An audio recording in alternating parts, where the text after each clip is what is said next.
I never thought I'd see the day, but it is chilly in Arizona today.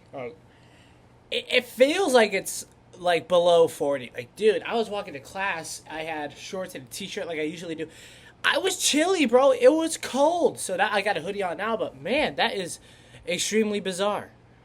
But getting that out of the way, guys, it is week 13 of the college football season, which means it is another week of college football predictions. This is the second to last week in the regular season. I am extremely sad, but there are more games to go over.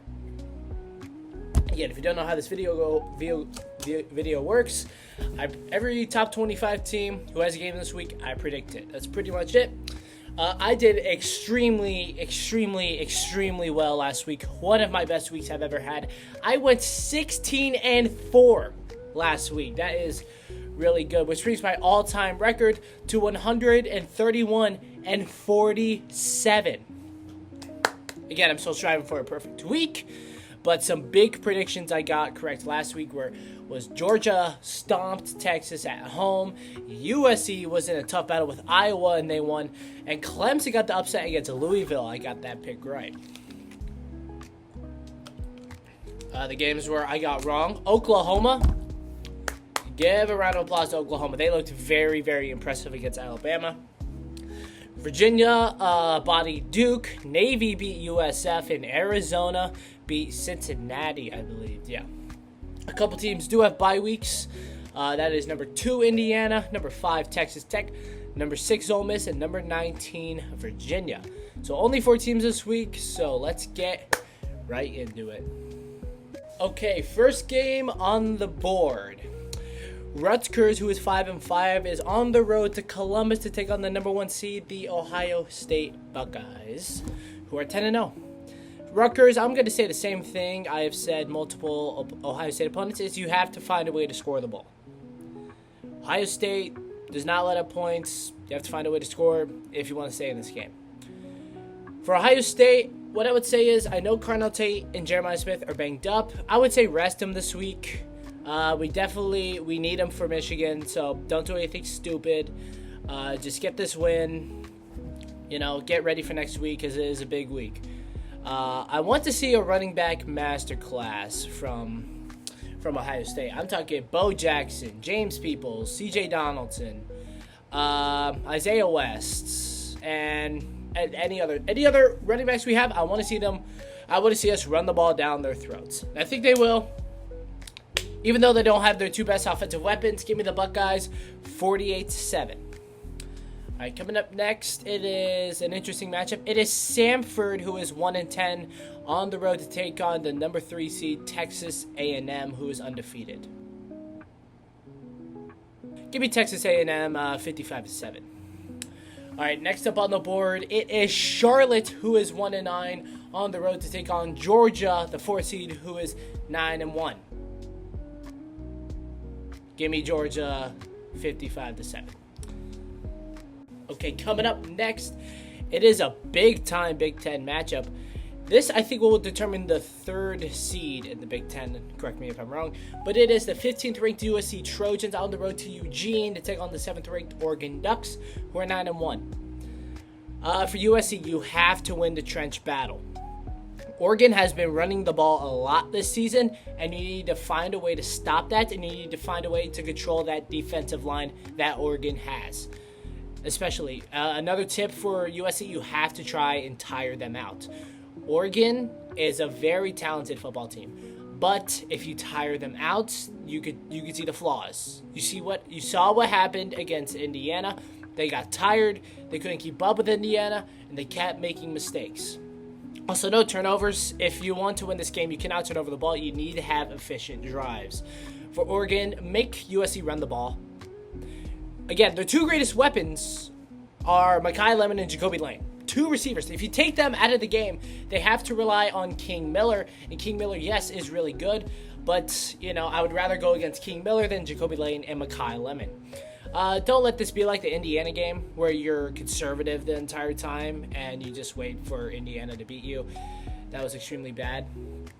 But Oregon does have their pieces back. Kenyon Sadiq, tight end, is back, and I believe a couple of the receivers are back. I don't know about Decorian Moore, but also USC does get into this thing where if it's like a very tough opponent, like a real opponent, then they won't score the ball as much because I don't know why. So just because of that, give me the Oregon Ducks to win at home, and that will be their best win this season. Give me the Ducks 20-17.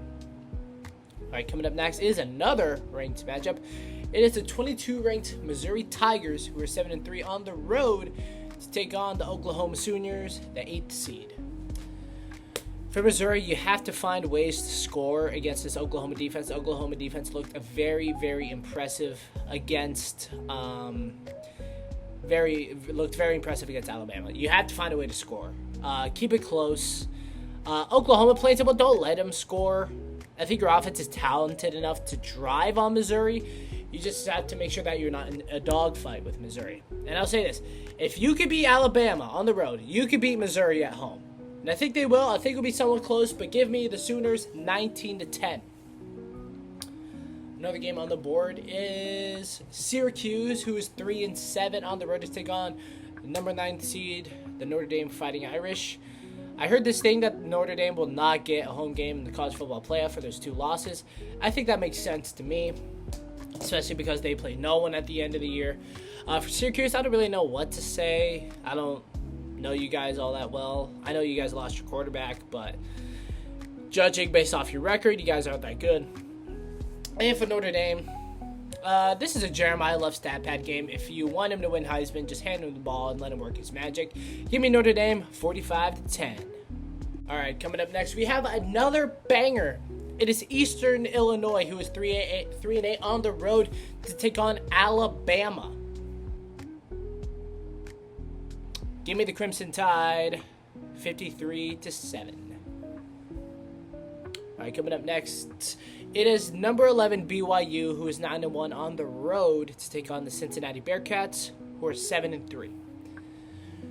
For BYU, don't stop from last week. That was an impressive bounce back against TCU. You guys looked dominant, and this is a must-win for BYU. You have to get back up in those rankings, and how do you do that? You have to win convincingly, and especially to a Cincinnati team who is not that bad. They're pretty talented, so you got to be careful. For Cincinnati, you got to be ready to defend. BYU is coming off a great offensive week. I think they scored over 40 points. So your defense better be ready. You need a bounce back as well. They didn't have the best game against Arizona. Noah Fifetta really lit them up. So I don't know if I could do Cincinnati this week. So give me the Cougars to win on the road 28-14. It is another Big 12 matchup. It is the Kansas State Wildcats, who are 5-5 on the road to take on the 12th seed Utah Utes, who are 8-2. For Kansas State, I'm only going to say one thing. You need defensive stops. If you want a chance at winning this game, you need to stop Devin Dampier and that Utah offense. For Utah, I'm going to make it plain and simple. This is a must-win. If you want a chance at the college football playoff, right now you're out of the picture because of those 2 losses. You need to win convincingly. And I do think they will, but give me Utah 35-21. All right, coming up next, it is an ACC matchup. It is the 13th seed Miami Hurricanes on the road to Virginia Tech. For Miami, this is a must-win. You kind of have to get lucky if you want to make the college football playoff. So create your own luck and win this game. For Virginia Tech, I heard the news that you did hire James Franklin, so it is going to be a very interesting tenure that he's going to be there. I guess I don't know what Virginia Tech's going to be. I could definitely see them being good. Well, good for ACC terms. I don't think they'll be like a powerhouse like the Big Ten or SEC. But I do think they'll be fine. I'm just not entirely sure. But we'll see what we get there. For Virginia Tech, this is your chance to ruin their season. Miami is literally on the brink of not making the playoffs. So if you win this game, then they're really out. But I don't think they will. Give me the Canes 38-24. Man, I'm thirsty today. Coming up next is an SEC matchup. Kentucky, who is 5-5 on the road to take on the number 14 seed Vanderbilt Commodores, who are 8-2. Kentucky, I'm going to say the same thing. This is your chance to ruin their season. Again, Vanderbilt is right on the cusp of the college football playoff border. And how you do that, you need to stop this Vanderbilt offense. This Vanderbilt offense is very high flying. And Kentucky has had good defensive performances against Auburn, against Florida. Like, they do have those great performances, but they need it now. For Vanderbilt, this is a must-win, and you need to win convincingly if you want to move up in the rankings. I think they do. Give me Vanderbilt 36-10. Coming up next, it is a big ACC matchup. Pitt, who is 7-3 on the road to take on the number 16 seed Georgia Tech Yellow Jackets, who are 9-1. Pitt, I'm going to say the same thing. This is the chance to end Georgia Tech's season. If Georgia Tech, I think, loses one more game, they're probably going to get kicked out of college football playoff. Unless if they win the ACC championship, then they could sneak their way in there. For Georgia Tech, I'm going to say three things. Fix your defense. Fix your defense. Your defense has looked very bad its last two games. It got mauled to death by the Wolfpack of NC State, and you let Boston College put up 30-plus points on you, and you almost lost. Your defense needs to be good this game if you want to have a chance to win. Again, this is a must-win. If you need to win this to guarantee a spot, I think, in the ACC championship, please win this game. Make me proud. Give me the Yellow Jackets 30-27. Okay. Coming up next, it is the Arkansas Razorbacks on the road to Austin to take on the Longhorns, 17th seed. For Arkansas, I guess it's your chance to finish them off. I don't think there is a path for Texas to make the college football playoff. They definitely have to win this game. They definitely have to win the next 2 weeks, and that last game at the end of the season is going to be extremely difficult for them. Texas, you need a miracle. I guess it starts here. You can start by crushing out Arkansas, which I think they will. Give me the Texas Longhorns 40-17. All right, coming up next, it is the number 18 seed Michigan Wolverines on the road to take on Maryland, who is 4-6. Michigan, you need to figure out your offense without your running game. I don't know the status on Jordan Marshall, running back for Michigan, is having a great year with Justice Haynes out, but I don't know. He landed on his shoulder. Maybe it was his collarbone, but against Northwestern, he landed hard on that shoulder, and I don't know how long he's going to be out. But even if he is, you need to figure out an offense. I think you need to do some options with Bryce to get him more comfortable, because he did not have a good game against Northwestern. You guys had 5 turnovers. I mean, that was absolutely insane. Also, I believe your defense is good enough. You just got to make Malik Washington make mistakes for Maryland. He is very talented, but he's still very young. He makes a lot of mistakes. Maryland, you have lost 5 games in a row. 5. You need to figure out a way to score on this defense. I think Michigan's defense is way better than Maryland's offense, so that's why I'm going to go with the Wolverines to win this one 20-10 in a very low-scoring affair. Coming up next, this one was extremely tough for me to pick. It is the number 20th Tennessee Volunteers on the road to take on Florida, who's 3-7. Tennessee, I'm going to just say one thing. Don't mess around with Florida. Because I've seen Florida. Florida almost beat Ole Miss. Florida was literally inches away from beating Georgia. Florida beat Texas. Don't mess with Florida. Don't mess with this team. For Florida, you need to go blow for blow with Tennessee. Tennessee has a very good offense, and you need to keep up with it in order if you want a chance to win this game. I thought about putting Florida over Tennessee, but I just can't. So that's why. Give me the Volunteers 30-27. The final 4 games of the video. The number 21 seed, Illinois, Fighting Illini, are on the road to Wisconsin. Illinois, I'm just going to make this plain and simple. If you guys score 25 points, you will win very easily, I think, because Wisconsin literally cannot score the ball. For Wisconsin, you need to find a way to get stops if you can, but I don't think they will. Give me Illinois 38-10. Very simple.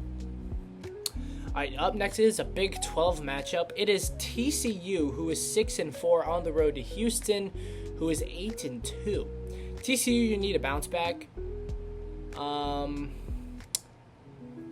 you need to hold Houston under 20 points. Houston does. They do have a couple 30 bombs, a couple 40 bombs. If you hold them to under 20, I think you have a very, very good chance of pulling this one off. Houston, they need to be more physical than TCU because TCU is looking to end your season right now. So you need to not pull an egg, not drop an egg like you did against West Virginia, and you need to win. I think TCU is more talented, so I'm gonna give me the Horned Frogs to upset the Houston Cougars, 28-25. Coming up next, it is newly ranked Tulane, who is 8-2 on the road to take on Temple. For Tulane playing Temple, just crush them. Temple, I don't know anything about you guys. I am sorry, but yeah, give me Tulane 38-10. All right, last game of the video, and I'm excited about this one. My Arizona State Sun Devils are back at the top 25. I don't know how we are, but we are. We are 7-3. We're on the road to take on Colorado, my home state. The Buffaloes, who are 3-7. Very, very interesting matchup. ASU, I'm gonna make this plain and simple. If you guys score 25 points, you are going to win. CU's offense has been terrible. Everything has been bad for CU this year. The O-line, the D-line, the quarterback, the running back, the coaches. It has been an awful season for CU. Also, Arizona State, please win. That would make me really happy, and I think they will. Give me Arizona State 31-17. All right, guys, that is going to be the video today. Next week, the predictions I actually film at my house because I'll be back for Thanksgiving break. So, you get to see me with a different background besides my dorm here. So yeah, it'll definitely be interesting. I cannot wait for rivalry week. Tongue twister. Rivalry week. It's going to be extremely fun. I'm going to go over those. Those are going to be exciting. And as always, thank you for watching me. And as always, be safe, folks.